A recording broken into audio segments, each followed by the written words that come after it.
right, welcome back to another episode of Bet GPT. This is episode 67, and today we're prepping for the show. I asked if we're going to talk about the Iowa game. We said we're not going to pretend like we're not going to, but I'm just going to spring it on you. Talk. What happened? Iowa lost 2019. They gave up, a 48-yard field goal as time expired. 54. 54, sorry. Give the kid out of Dubuque Senior some credit. What happened? I'm still in shock about it, I guess. They were up 13-3. They had the ball. They did some throwback screen, and Cade threw it to the other team. That led to them scoring a touchdown where they took the ball out of our defender's hands. It should have been a pick, but he just ripped it away. The offense, really it comes down to the offense can't score within the 1 yard line. They had 2 chances and they scored a total of 6 points. They could have QB sneaked it 8 times and I would have been less mad. So, yeah, I was at the game and it was halftime and it was still, I think it was 13-0 because they just missed a field goal. It felt like it should have been at least 21-0, I don't know, 17-0, 2 touchdowns and a field goal. Only having 1 touchdown in the first half was an extreme disappointment, and you could kind of see it coming from a mile away. I know I did text you in the second quarter, and I said, you don't have anything to worry about. Well, I was wrong on that. Yeah, it just felt like Iowa was playing not to lose in the second half. Like they were content being up 5 points, and then it was like, we're not even going to go for the first down here. We're content punting it and they're going to get the ball back with around 30-some seconds. Like, there was no aggressiveness or trying to end the game. It was just like, and then they had a rant, but then they randomly decided to go for 2 when they had chased points when they didn't need to yet, and they ended up losing by 1 because they didn't get it. So there's just like a million little things that didn't really make sense. There was some bad timeout usage. There was bad taking a penalty and then punting it to the 22. But those little things added up, and it cost them a game that, it's going to hurt for a while. Yeah. So we obviously had Iowa in the 6-pack -2.5. That was a loss. But on the bright side, we hit Tennessee -7. We hit Bills Cardinals over 48.5, and we hit Eagles to cover 3. Yeah, so, thank God I bought that half point in that Tennessee game because they only won by 40. Hey, it's okay. It's okay. Yeah. Got the job done. So if you go on our 6-pack Excel sheet linked in all our episodes and in our YouTube description and all that, we have split it up into 2 seasons. Obviously, we talked about we're on season 2 right now. So we're up 0.4 units for season 2. Season 1 is up 6.33 units with a lot of baseball pending. So that should be cleaned up here within the next 2 months or so. So bear with us on that end. There's no real clean way to do it. But we will keep trucking on through football season. I know last year we got up to 10 plus units. We saw it drop down to 6. So it'll be fine when the baseball futures hit. Yeah. I agree. And also, and some of the futures, just like an update on some of those. Notre Dame, we had to miss the playoffs. They lost to Northern Illinois. I think the only shot they'd have to get in, they'd have to win their next 10 games. And even then, a loss at home to Northern Illinois, who's not even a good G5 team, that might be enough to keep them out. But they have games versus games against USC and some other decent teams left. So I don't think we can bank on them going to the playoffs. We're in good shape there. I think they're 3-1 to make it now, and we got them at a way better number to miss. So that's in good shape. Vandy is 1 game away from hitting the over, and we're going to be able to cash that early.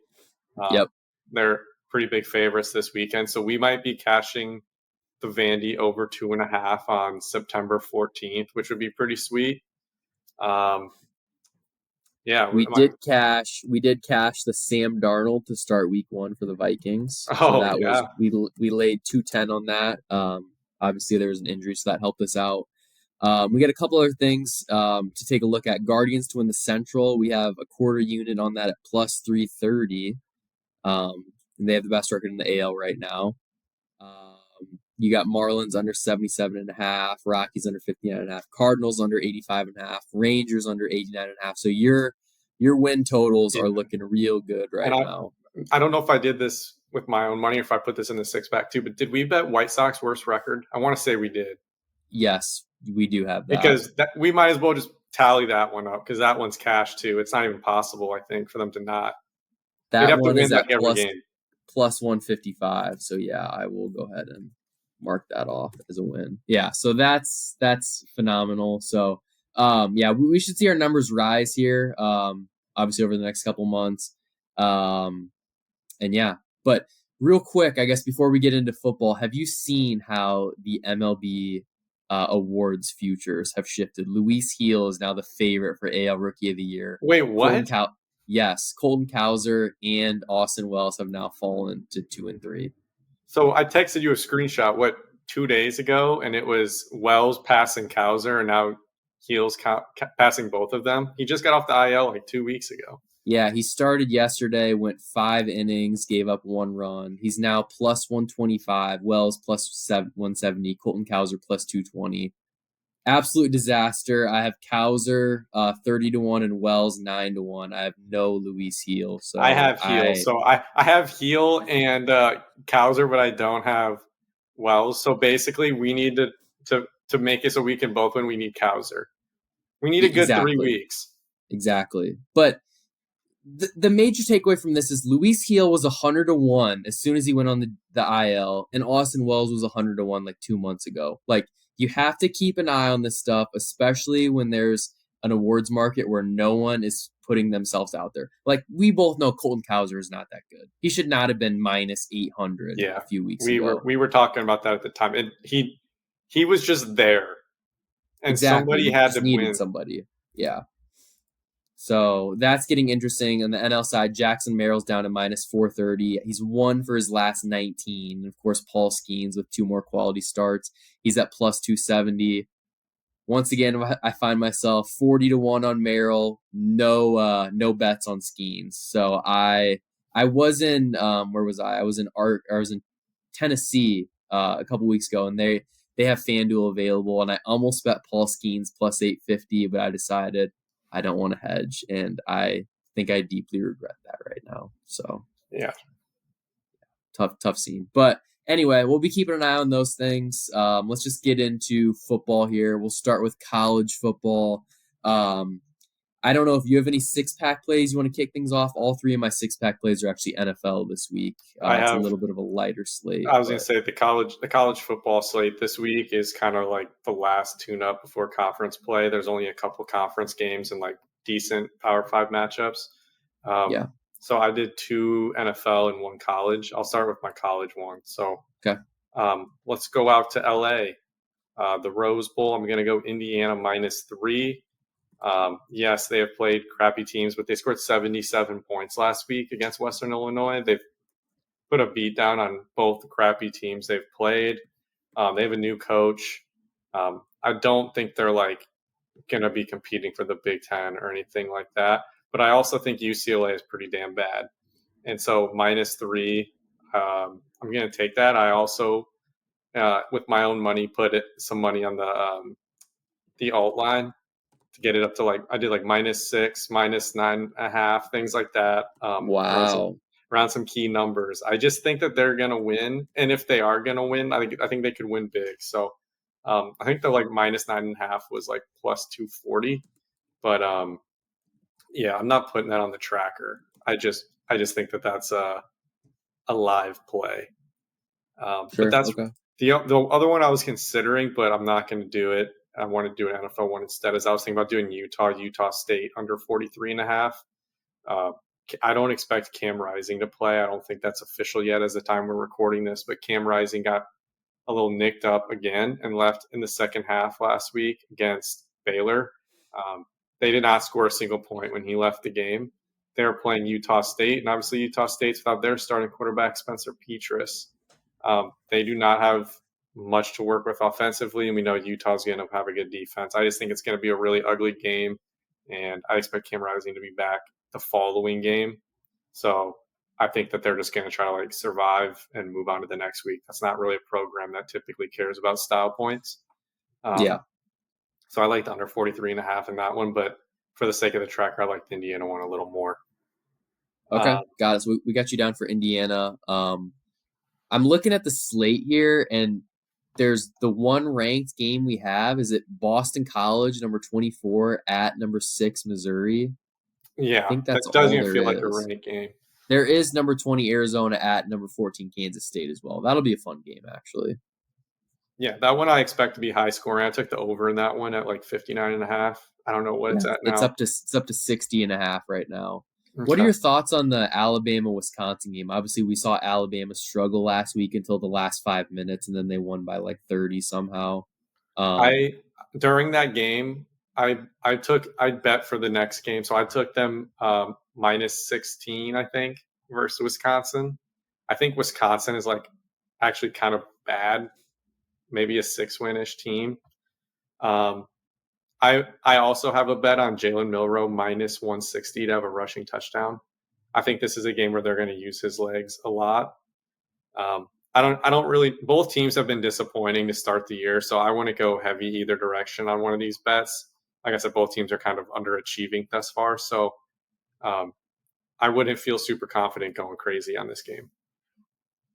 Got it. Understandable. I don't really know much about either team yet. And truthfully, I have not bet a lot of college this year. I'm waiting until we get to conference play until I've kind of gotten a taste of who's playing and who's playing well.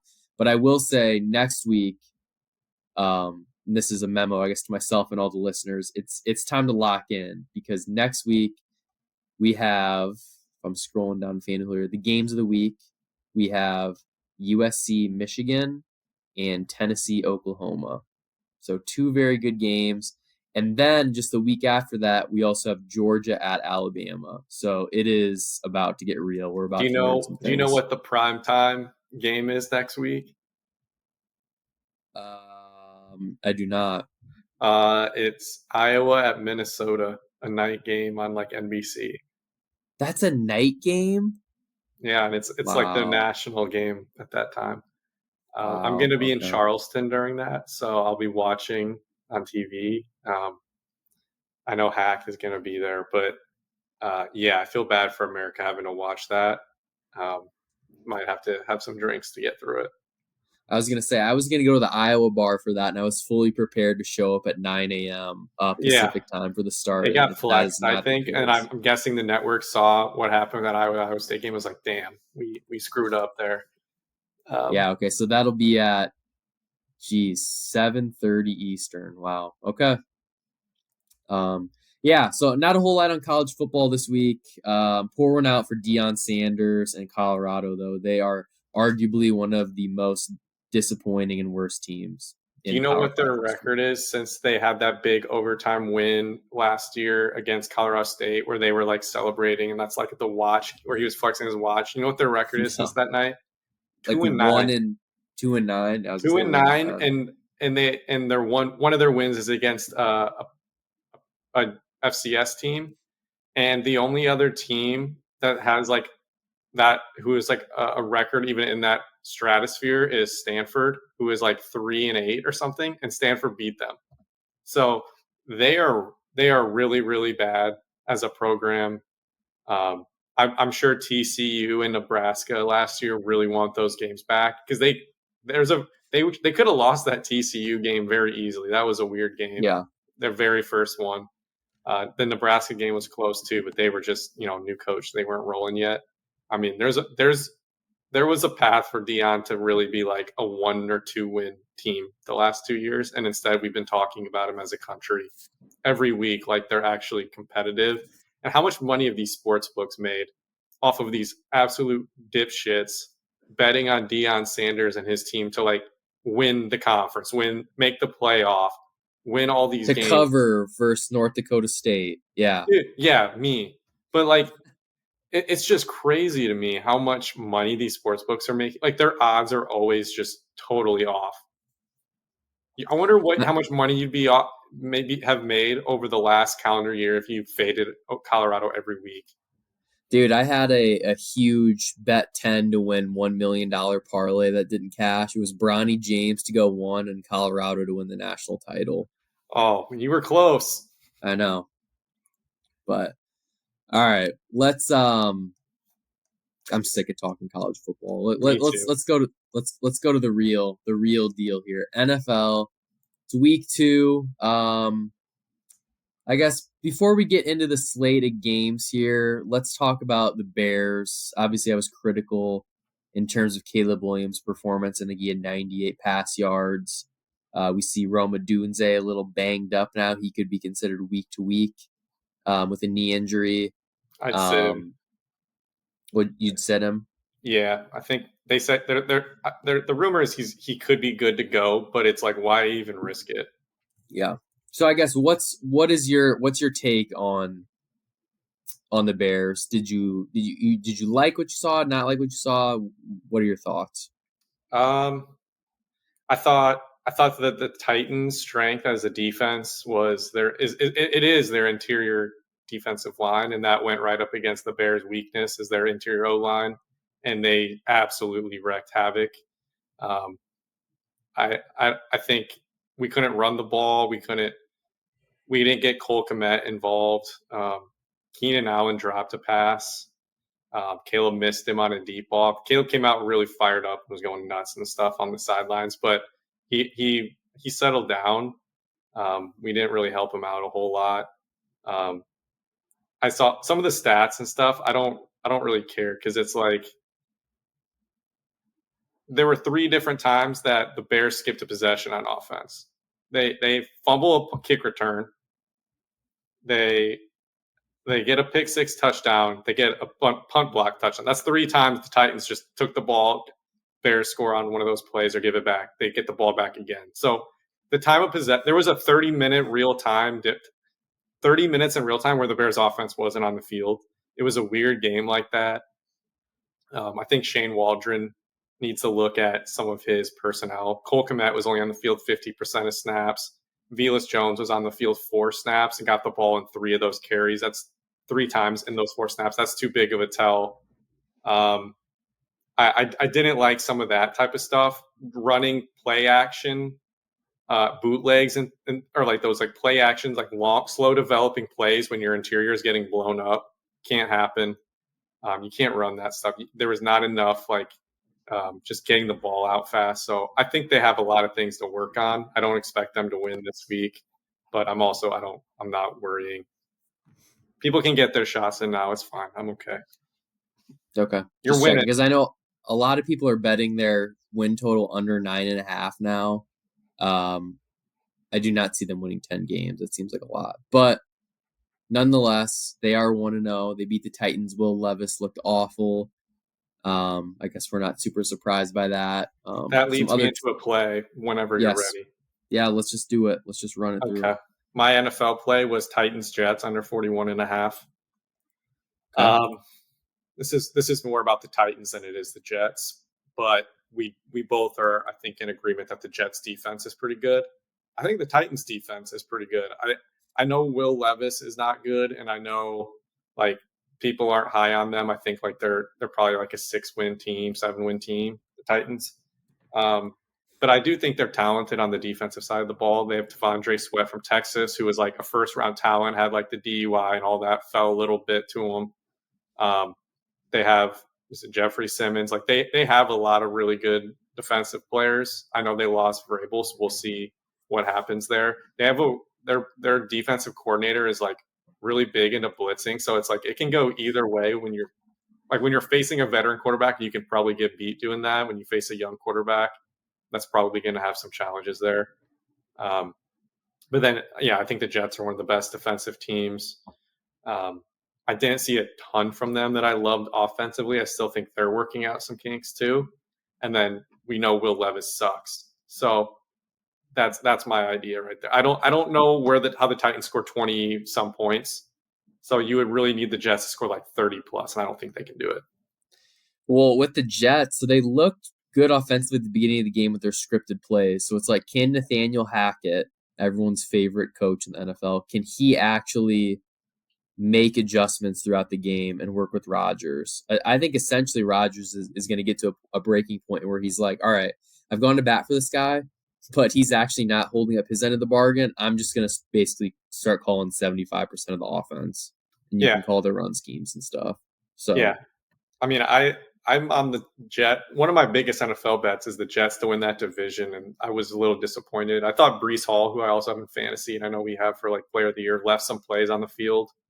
He had a fumble, he had a couple drops. There were just some times where it was like you gotta make a play for your team, and if you're supposed to be this stud, and he didn't. But I think they're gonna win the game. I just think that the Titans are gonna score like 10, 13 points. yeah, no, I totally agree. I think last week was a poor spot. I mean, it's still the 49ers. It's still a really, really good team, whether they have CMC or not. So, um, obviously, if they lose this one, you can kind of push that panic button. But I would agree. I think the Jets are going to win. I think they'll cover the 3.5 as well. Um, what's your next play? You have one more? Well, I am going to fade the Carolina Panthers. I think that's a safe bet. And when I saw that the Chargers were only getting 6 points, I thought to myself, yeah, they don't have any fans. The Panthers don't have any fans. There might be like 15 people at that game.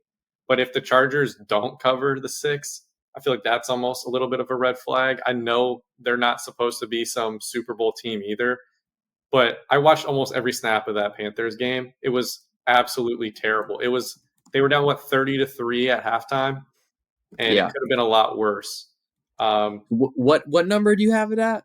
-6, and I got If that you at -108 on DK. if you like it at -6, can I offer you -4.5 on FanDuel? Yeah. Okay. I Okay, got. What time did you do that? Find that at? it's right now. On The, or what book? the, I mean, did you find that at? it's on FanDuel. Okay. FanDuel. So as of So as of I took Thursday. these numbers probably this morning. So obviously there's been some steam on the Panthers. Someone believes in Bryce Young, but I agree. I don't. I'm I'd with rather you on be this. wrong. I'd Yeah. rather be wrong taking the Chargers -6 than the Panther or -4.5 than the Panthers +4.5. I can sleep at night. I may have walked past their practice facility yesterday. I may have walked next to Andy Dalton for a minute. I may have photo evidence of me walking with Andy Dalton. I may have Yes. some intel. I don't know. But you just got to trust me. Okay. Well, I guess let's kind of lead that into like a little segue into Survivor, and we can go back into the games here. Do you like the Chargers -4.5, and do you like that enough, or is that a big enough? I guess that they're showing they're the big favorites. Is that enough to give you the confidence to bet them in Survivor? We're only in week 2, so running through it real quick, we have Niners -5.5 against the Vikings. We have Lions -7.5 against Buccaneers. Cowboys -6.5 against Saints, and then Ravens -8.5 against Raiders. Are these all teams who are live for you in Survivor? Well, I took the Chargers last week, so I can't use them again. Um, I am probably leaning towards the Ravens. I know that's very chalky because they're 8.5.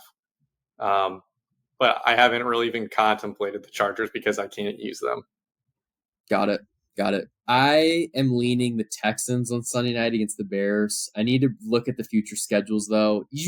If CJ Stroud goes out and puts up 25 points, there's no way the Bears are matching that. You cannot honestly tell me you think this is going to be a shootout. No, I don't. So, I I, mean, I there's would also take the Texans too. If the number it's at like what 6.5. Like if you got yeah. that number up to +7, I would feel a little more confident taking that from the Bears side. But I'm not touching it at Yeah. 6.5.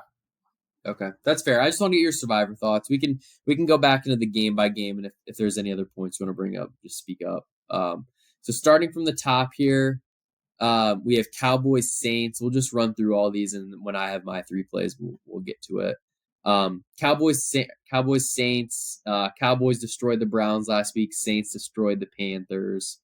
Both teams looking really good. I was very impressed with the Cowboys defense. I thought they gave a lot of problems to the Browns. I know the Browns were down 2 offensive linemen, so that doesn't help.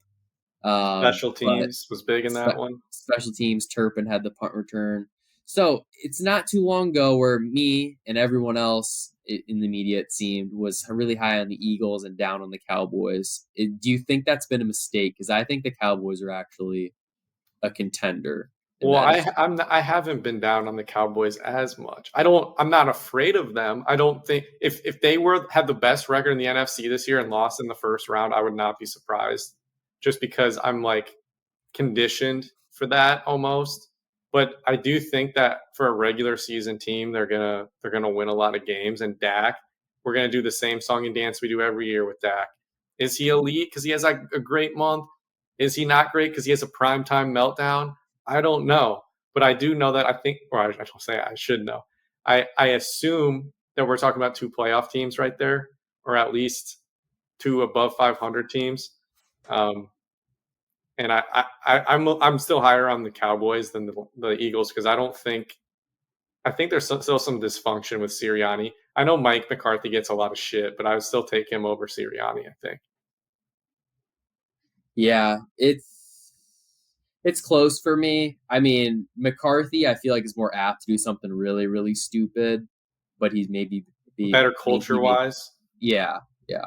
So I don't know, off and on there. I would lean Cowboys -6.5. I wouldn't have any issues putting this in a teaser. Have that be on one leg there, and also with the Texans -6.5, I'd put that in teaser leg as well. Next game up, Lions Bucks. Lions -7.5, so they just beat the Rams last week. Bucks also impressed in their win last week. 7.5 seems like a lot, but That's my initial reaction. I do not think the Bucks are that good. Winfield for them, their best defensive back is out. They have two other defensive back injuries. Lions are at home, and I hate to say this, but Baker Mayfield is still Baker Mayfield. And speaking of that, quick story. I was at the airport yesterday, and whenever I'm on the airplane, I usually wear a sweatshirt just in case I want to. If it's too cold, I have it. If not, I'll use it as a pillow, whatever. So I'm wearing my Tampa Bay Buccaneers sweatshirt that I had when Tom Brady was the quarterback. And this Tampa Bay Bucks fan pulls me to the side as I'm waiting for my flight, and he's like, "Hey, are you a fan? Are you flying to Tampa right now?" And I was like, "Oh no." I didn't want to give him the whole song and dance, so I told him I'm a Browns fan, and I Too bought this. embarrassed. I bought it. I bought that because I'm a Baker Mayfield fan. So I had to go have this whole fake conversation about how Baker Mayfield's good this year. But I'm here to tell you, he is not that good. I've seen it firsthand. I've seen it in person. I've watched him every single week for the past 5 years. He's not good. I don't care. I don't care what his stats are. It's still Baker Mayfield. He's still going to disappoint. He's still that guy that struggled in Carolina, that did okay for the Rams, that was so inconsistent in Cleveland. He's still that guy. 7.5 is a lot, yes, but if you want Lions for Survivor, totally comfortable with that. If you want to tease this down, totally comfortable with that. If you want to lay the 7.5, I still think that's enough. Um, I'm just not high. I'm not high on Baker. Is that one of your 6-pack plays? 7.5? No, believe it or not, I feel better about 3 other plays than I do. Okay. And that was pretty animated. I was gonna say I was a little caught off guard if you had things you were more confident in that. But 7.5. My initial reaction was, "Wow, that's a lot." I did watch some of that Commanders game, but for whatever this is worth, all the nerds, all the analytics nerds, they Mm-hmm. they love the Lions here. They love the Good. 7.5 number. So that was why I was like, I can't do this. I'm not going against the Lions and the Nerds, even if the Lions are on or was that Sunday night they played, not Monday? Yeah, they didn't look fantastic by any means on Sunday Night Football, but yeah, Baker's due for just one Baker game like every 3 weeks where he like doesn't even give his team a chance. So Yeah. you're playing roulette with him. Exactly. This is a great shot at that. So I'm on Lions or nothing here. Next up, Browns Jags. Browns +3 on the road in Jacksonville. My favorite team versus my old hometown. I don't even like calling it my hometown. I wish I could delete Well, it's that. not your hometown; it's your old residence. It's Oh, my old residence. your Yeah. old domicile. Yeah, I used to live in Jacksonville, and my apartment was infested with cockroaches. So I'm glad to be far away from there. But Myles Garrett popped up on the injury report today. That It's not good. I'm not sure if that's precautionary or what's going on there. Deshaun Watson is in more legal trouble. Hopefully this is his last start ever as a Cleveland Browns He's in more quarterback. legal trouble. Yeah. Oh, I didn't see that. As of yesterday, yeah. So apparently there's some video that's supposed to come out in another 2 weeks from a new Jane Doe. So we'll see what happens with that. Jaguars, their top cornerback just went on the IL or the IR, so he's out a minimum of 4 games. I just think this is going to be a really weird game. Coming into the year, you have like the look ahead line, so you can see like a preview of if this game was week 1, how would Vegas line these? The Browns, I believe they were -2.5. They're now +3. So it's only been a week. They lost 1 game. They have no new injuries really. So I just don't understand how there was a 5.5 point change just because Deshaun Watson struggled. Like, yes, he didn't look good, but he didn't play in the preseason. He didn't get in any real game reps. Last year when they had poor QB play, they still won 9 games or whatever it was and made the playoffs. So no one's asking Deshaun Watson to be that good. I like the Browns here at +3. Once again, that's not a play for me. I feel better about other things, but I do like the Browns +3. If you can find a 3.5 somewhere, I'm all over that. I don't pay attention to the Jags enough because they just bore me. So when Yeah. I saw this game, I'm like, I'm not betting either side here. Trevor Lawrence had a really cool throw last week. I guess they lost, but he had one really cool throw that I've seen on Twitter like 4 times. So, yeah, I have no plays on this. Yeah, Brian Thomas Jr., their rookie from LSU, he is I think he's live for offensive rookie of the year. It always ends up going to a quarterback, but if things get a little wacky with QB play, I do think he's a positional player that could be in contention. Okay, this leads me to my first play. Vikings Niners. I'm taking the over 46.5. So had an over last week. Yeah, Sam Darnold. Jordan Addison is out, or he's questionable. I don't think he's going to play. But I'm just not totally sold on the Niners defense yet. They're still getting healthy. They don't have Dre Greenlaw back. They don't have Talona Hufanga. So 2 key starters. Kevin O'Connell was in his bag last week. I think he is a really, really good coach. I think he's going to do enough to move the ball quite a bit. Sam Darnold looks good. It doesn't seem like he's seeing ghosts like he used to when there was a lot of pressure. And I think it helps having that bona fide, top 3-5 wide receiver in the game and Justin Jefferson. Like, he's always going to be open. Or if you give him a 50-50 ball, he's going to go up and at least give it a chance. So I think the Vikings are going to score a lot of points here. I don't really care if CMC comes back or not. The Niners are a well-oiled machine on offense. I just placed a Brock Purdy MVP bet at 20-1 yesterday. I think he's going to be in the conversation at the end of the year.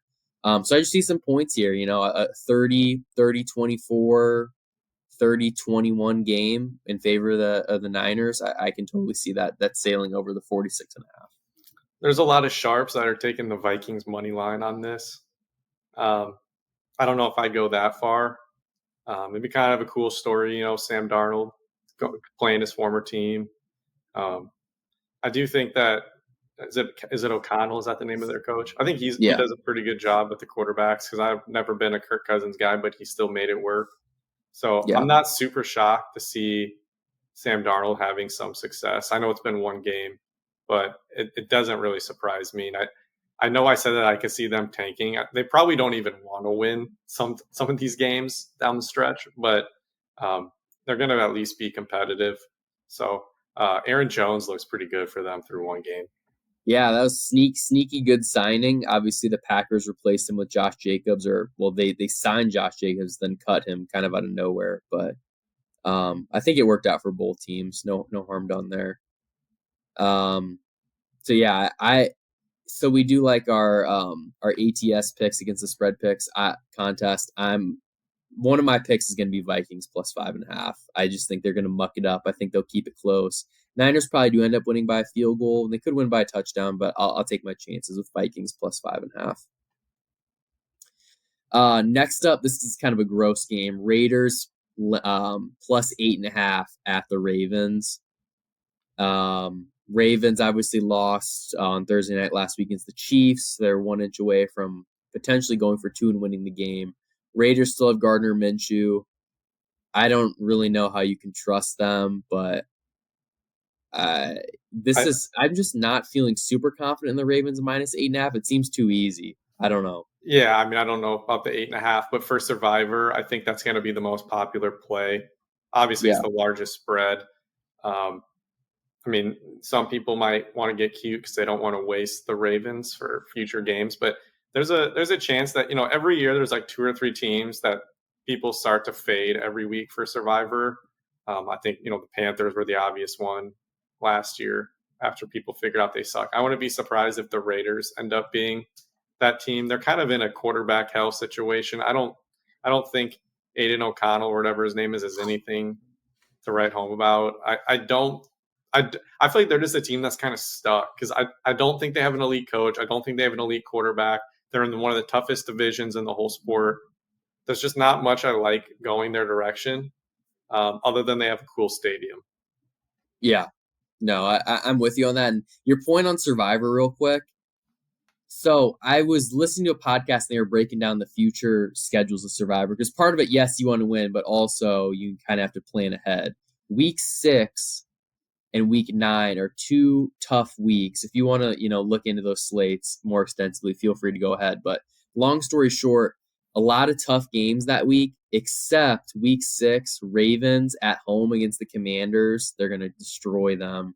And then week 9, they also have the Broncos at home. So if you do want to save the Ravens, you can definitely fire them up week 6 or week 9. But here against the Raiders, obviously, it's fair game as well. Next up, Colts laying 3 on the road against the Green Bay Packers. So Malik Willis is the quarterback for this game. Jordan Love, obviously, hurt his, I think it was MCL last week on the last play of the game. Yeah, Malik Willis. Don't have a lot of faith in him. He's probably the worst starting quarterback of the last 2 or 3 years. And also, he was just added to the team like 3 weeks ago, so it's not even like he's had an offseason to learn the system. That being said, I kind of want to bet Packers +3. Me too. I think they're the better team. I just kind of want it because it's like a win-win for me. It's like either the Packers lose, whatever, they're 0-2, or Malik Willis wins and I can laugh about Jordan Love, not being needed, or like, is he even that good if Malik, he said one of the worst quarterbacks in the last 3 years can come in and win games for them. Yeah. So, it's kind of a win-win for me selfishly. I do think Malik Willis is absolutely terrible. He's going to be bad. I think the most passes he's thrown in a game is like 22 or 23. I can't imagine he goes much over that. It's going to be a lot of Josh Jacobs, which I want to pull up his stats here. How many rushes do you think Josh Jacobs is going to have? 24. I don't know who their backup running back is because AJ Dillon's hurt. They have Marshawn Lloyd, the rookie from USC. I know they have him. It looks like they don't have the player props up yet, but I think there's a good chance Josh Jacobs just gets a ton of touches. So anything over 20 touches, if you can get that around -110 or better, I don't know what the line's going to be yet, but I'm going to be personally looking into that this weekend. Do you think Anthony Richardson's legit? He had that spectacular throw, 60-yard touchdown to Alec Pierce, but he also missed A.D. Mitchell twice. I feel like he's always going to be inconsistent, but is it going to be enough, I guess, to have the Colts compete? So I know, was it 2 weeks ago? I screwed us and talked you out of the Colorado to cover. I did save us last week by saying to take the Colts to cover. So I've evened that out and I've righted my wrong. Yep. Thank you. Was it a little lucky? Maybe, but that's betting. Anthony Richardson is not a guy that I would want as my franchise quarterback, but he's still a guy that I think you have to respect if you're playing against him every week, if that makes sense. Because I don't trust him staying healthy. I don't think he's going to be consistent, like you said. He's never really been a winner at any level. but he is still an athletic freak. So on any given week, he can make, that 65-yard touchdown pass, or he can run for multiple touchdowns and truck your D back. So you have to put some respect on his name, but you can't really, I mean, he's not a guy I'm betting for any futures or to win Super Bowls. I'll say that. Yeah. Yep. Kind of like a Kyler Murray almost. Like I respect their skill or their athletic ability, but I would not bet on them to actually accomplish, some of these high end goals. Yeah, I agree. I know a lot of people had Richardson like offensive player of the year or MVP, whatever it is. But I think I'm just going to be taking the Colts game by game because you don't even know if he's going to stay healthy. So that's where I'm at with that. Continuing on with the slate of games, let's go to the Commanders Giants game. Giants are plus 1.5 on the road against the Commanders. I think this could be the last hurrah for Danny Dimes. I do think they end up winning this game, but if he loses, I'm not sure how you come back from this. This is a very winnable game. The Keel versus Kev Bowl. The Keel versus Kev Bowl, yes. I do have a 6-pack play in this game. It's Malik Neighbors, their wide receiver, to have 70-plus receiving yards, plus 106. I think he's going to be heavily involved. He looked really, really good last week. His stats did not back it up, though. Danny Dimes was kind of all over the place. But I do think he's going to put a big emphasis on getting him the ball in space, level a lot of yards after catch, and I don't think 70 yards should be an issue. If you want to alt something over that or do a ladder, feel free. But for the sake of the 6-pack, we'll just do over 70 yards plus 106. And I do think the Giants end up winning. They're at minus 102 right now. They were like plus 110 earlier in the week.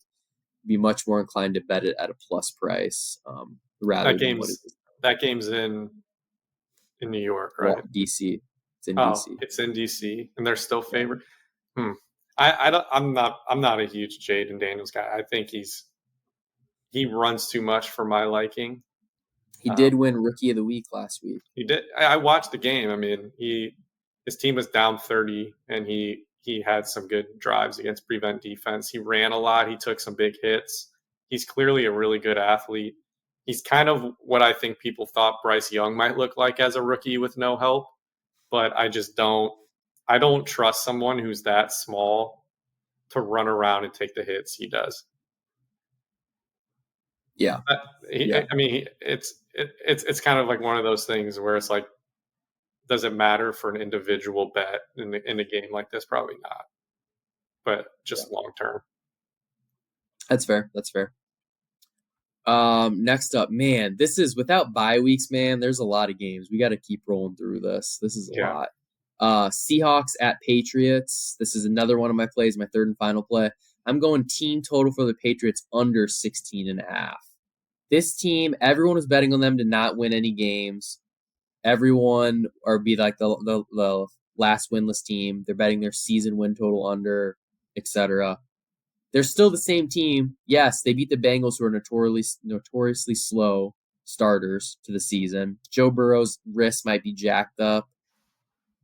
I don't know if we learned anything from the Patriots. I think we learned they can be scrappy and competitive, but that doesn't mean they can score. So I'm going under 16.5. I think the Seahawks will totally take care of business here. I used them in Survivor last week. I know they're only 3.5. It's on the road, but I think the Seahawks are gonna easily win this game. I'm on the Seahawks too. This was one I had a stronger opinion about. I know traveling from Seattle, Washington to Foxborough, Massachusetts is definitely an advantage for the Patriots, but that's built into the line. I mean, if this game was in Seattle, I think it would be a touchdown at least. So if not, probably more because you're flipping it and you have the 12th man there in Seattle. I think there's a little bit of a week one overreaction. I'm trying to remember who was it a couple years ago that won week one and never won again. Like, that's not impossible here. Yeah, I know who you're talking about. I have to look. I don't think they're going to go 1-16 or anything. I'm just saying, like, I'm not buying just because they won a week one game that they're actually good. No, they can easily. We fast forward a month, they're 1-4, and everyone's like, "Please start Drake May." It's horrible out Yeah, here. So yeah, exactly. Um, and also I want to say when we were talking about Malik Neighbors, I forgot to mention this. All the rookie wide receivers, really, even I guess besides he had an okay week last week. All the rookie wide receivers in the first round. Uh, Brian Thomas had a good week too, I guess, but like the top end picks, they all struggled. Marvin Harrison had like one catch for 4 yards. I think Roma yeah, Dunze had one catch for like 5 yards, and then there's someone else who had like no impact. Who was the other wide receiver? well, it's Neighbors. He had 50 yards, so he didn't Yeah, do a so lot. I mean, combined, like all the first round wide receivers had like 100 yards. So Ricky Pearsall got shot at a mall, so yeah, you know, that's not funny. yeah, not funny. Cut it. We'll cut it from the pod. But yeah, all right. Next up, Rams. This surprises me a little bit. 1.5 point underdogs on the road to the Arizona Cardinals. So if you watched any of the games Sunday night, you see the Rams offensive line is beat up. Stafford had no time. Cooper Kupp had 21 targets because Puka Nacua has been placed on the IR. All I can say is I hope you have Cooper Kupp on your fantasy teams because that dude is going to just keep getting the ball all year as long as he stays healthy. I like the Rams here. I think they'll win at plus 102. I can't imagine Sean McVay is going to be 0-2. Yeah, that was a line that I think would catch most people by surprise. It kind of made me think, is there something I don't know? Yeah, Because it's not, I mean, they're on the West Coast. It's a team I don't follow super well. I went to bed in the middle of that fourth quarter. I know it went to overtime. They lost. I mean, but if I don't know how you can go to Detroit on a Sunday night game, go to overtime with them, and have people think that you're gonna, be dogs the next. It's something just feels off about it. I know Nakua got hurt. I guess that's probably part of it. Um, but yeah, I mean, I still trust Matthew Stafford more than almost any quarterback, probably any quarterback in the NFC. Him alone, maybe not the team or anything like that, but just him alone. I had a certain guest of ours, recurring guest of ours, sent a text to me that said, if Matthew Stafford was drafted into a better situation, we might be talking about him as a top 5 quarterback. I think that might be a little bit of a reach, but I understood his point. yeah. No, I agree. I agree. The coin toss was pretty sick for overtime Sunday night. It was just Stafford and Goff standing out there with the Detroit crowd. That was a lot of fun. Love the narrative.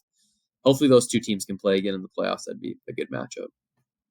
Uh, Speaking of teams that matched up in the playoffs over the years, Bengals 5.5 point underdogs at Kansas City. Total beatdown. Chiefs by at least 10 here. I think the narrative in this game is more interesting than the actual game itself.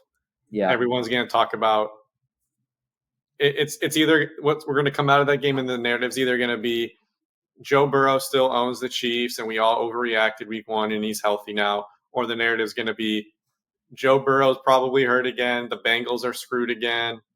Is Burrow even a top 3 to 5 quarterback anymore? Are we overreacting to something that happened 3 years ago now? Like it's going to be one of those games where the hot takes are going to be flying. But you know me, I'm going to trust Mahomes, even though his record against the Bengals isn't great. But again, a lot of these games that people are referencing are like what 2021. Like I don't care. He's got yeah, 2 Super Bowls since then. yeah. It's been a while. I'm just still worried about Joe Burrow. I was listening to a podcast today, and apparently a doctor said that he thinks Joe Burrow he's going to always be fine throwing the ball, but if you see him flexing his wrist on the sideline or kind of stretching things out, that's the kind of maintenance he's going to have to do for the rest of his career. So I will say the last time I came on this podcast and talked about someone having an injury they'd have to worry about the rest of his career was Aaron Judge, and whatever that was, his foot. He's gone on to hit 50 plus homers, and he's going to easily win AL MVP. So take that for what it's worth, but I do think there is going to be maintenance with Burrow. I am a little bit concerned about that. And yeah, they did not look sharp last week. T. Higgins might be out again. Jamar Chase, missed all of training camp. You So they also just downplayed Mike Trout's injuries when I said that he's going to have to deal with these for the rest of his career. that's true. And since That's then, he's true. played like 14 games in 3 years. Yeah. Poor Mike Trout. Speaking of guys coming back from injury, we got a Jacob deGrom start tomorrow. I'm looking forward No to. way. I Yeah. forgot that dude existed. making Yeah. a lot of money to do nothing though. Yeah. All right. Next up, Steelers, 2.5-point favorites on the road at the Broncos. Bo Nix is not ready to be an NFL QB, but he He's is starting 25. When is he going to nonetheless. be ready? Never is the answer. So Okay, that's the correct answer. Bo Nix is a first read quarterback. So if Sutton isn't open, he's just going to scramble or check it down. He That's is what's the going to end up happening. definition of a ceiling. Like when you Yes. look up a ceiling in the dictionary, it might as well be Bo Nix because there is no chance in hell that if every single thing went right, every single scenario from personnel to the weather. I mean, he's never going to be a top 5 quarterback. You can win with him probably if everything goes right, but there is no doubt in my mind he will not be like a Super Bowl MVP caliber player. I can't Yeah. even make the comps to Purdy for some. I just don't see it. Yeah. He's like I, 4 years older than Caleb Williams. I don't even know what to say about that. I don't know what Sean Payton was doing there. I mean, we've seen him struggle ever since his days at Auburn back, God knows how long ago that was. So, yeah, I'm not high on them. Steelers -2.5. I do think they'll end up winning that game, which is unfortunate because they did win last week against the Falcons, and I am on their Justin season total Fields. under. Justin Fields is not good. He has improved at all since his first season with the Bears? His second season was better than his first season. So I would say since his second season now. Yeah. So they won the game last week. They had all field goals. So we'll see if that's enough to beat the Broncos this week. Did That'll his be a job. game I'm watching none of. No, The that's rest, gross. yeah, the rest of the nation. I mean, Romo will be on the call for Chiefs Bengals. Everyone will be watching that. Are the Falcons the biggest loser of week 1? They have to be, right? Well, yes. So they ran shotgun. They ran 2 sets, shotgun and pistol. Out of shotgun, they passed it every single time, and out of pistol, they ran it. No, the other way around. Out of pistol, they ran it every single time. Out of shotgun, they ran it. They passed it 90% of the time. So they were just very obvious that Kirk Cousins cannot run. If it looks like they're passing, they're passing. If it looks like they're running, they're running. And so they got easily shut down. TJ Watt and the Steelers defense, no slouches out there. So they had no issues with that. Monday night, Falcons, Eagles. Eagles are 6.5-point favorites at home. I don't think Kirk Cousins is ready. That's in Philly? Yeah. Oh, that's no. Kirk Cousins outside, like no dome. It's over. Yeah. At the link. Yeah, that's not happening. I don't care if it's Under week 9, Michael Penix starts for the Falcons.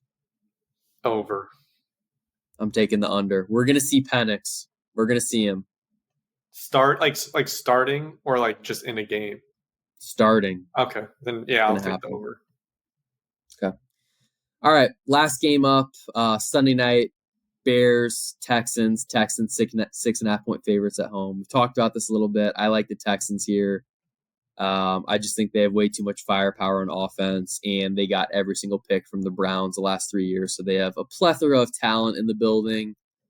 Too many weapons. Yeah, Stephon Diggs, Tank Dell, Nico Collins. Best one probably. So, and yeah, like you mentioned, we have Keenan Allen's beat up.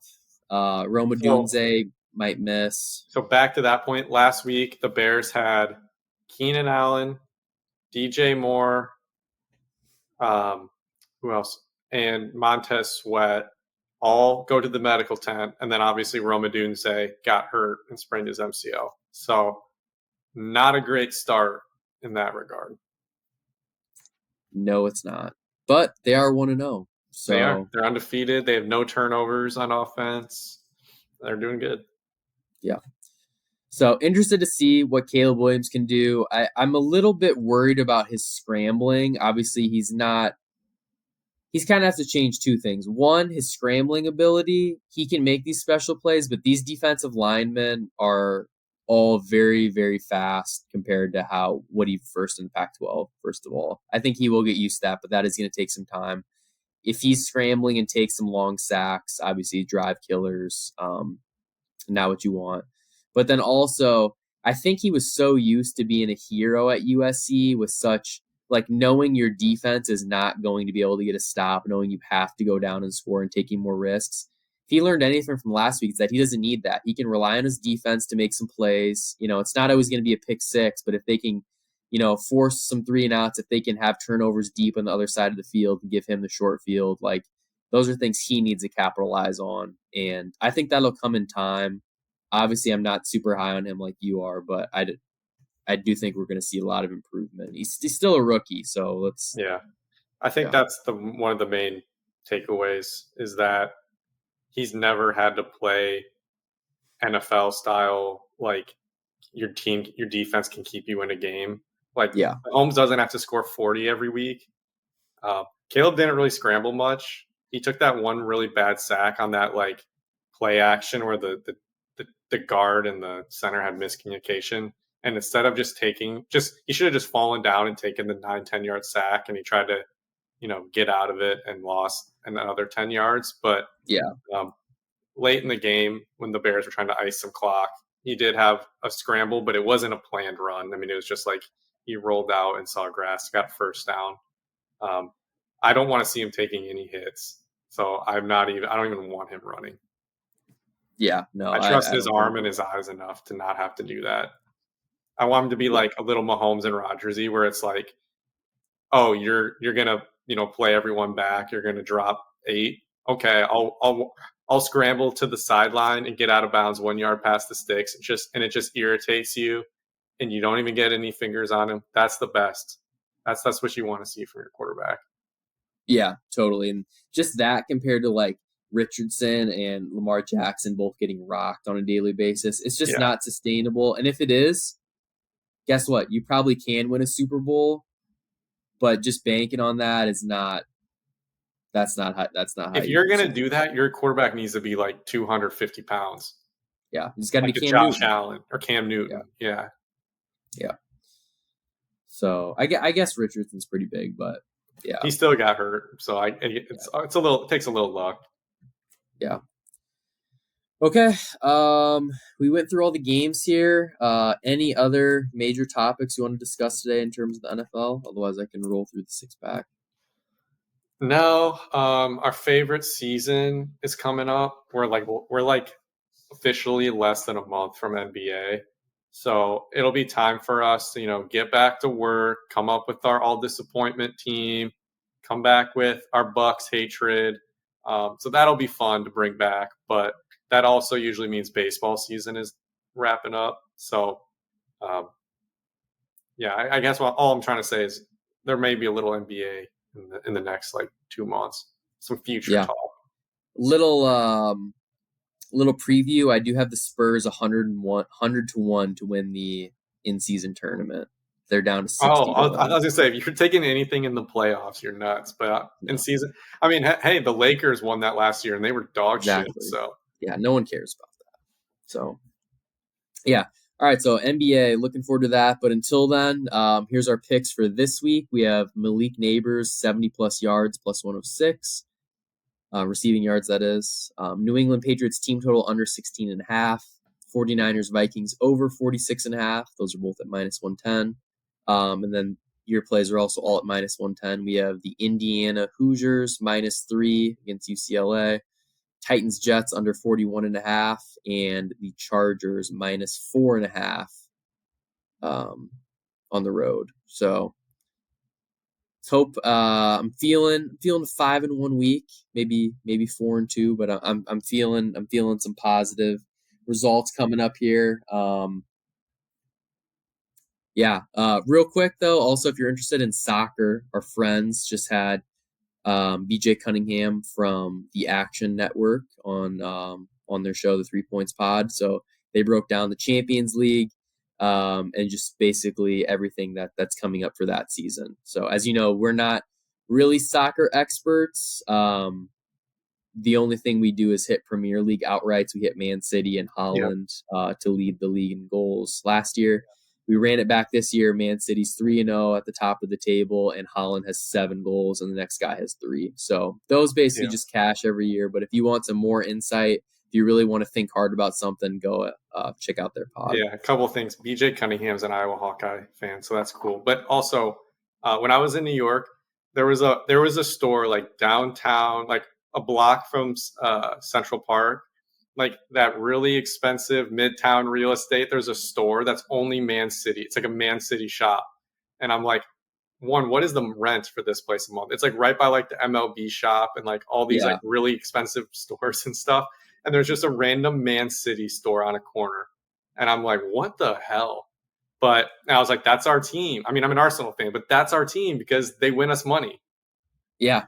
So they will. I will say they have some potential penalties. There's a court hearing based on some cheating scandal with them. So a lot of people have been betting Man City to be relegated at like plus 390 because they could have like a minus 50 point penalty if something were to happen, which would be absurd. Yes, we would lose, but that would be hilarious for EPL fans and all that. So Well, just maybe they would something to give get us out our of. money back. Yeah, exactly. But all right. Really appreciate everyone joining in here. We'll continue on with these NFL and college football bets next week. And then we'll probably try to talk a little bit more baseball coming up. We have like 2.5 weeks left in the regular season here. And then we'll be on for playoff time. So We'll need to look up the dates for when some of these awards hit. I think baseball does it in a dumb way where they release like one day. It'll be like the 14th is this award, and then the 17th is this. So it's like all spread out, and it's kind of dumb. Yeah, and it's not until November. It's Oh, it's stupid. November. Okay, Yeah, so never it's mind. ridiculous. I It's after the assumed it World was. Series. I assumed it was like most normal sports, and they did it like after the regular season. But silly me.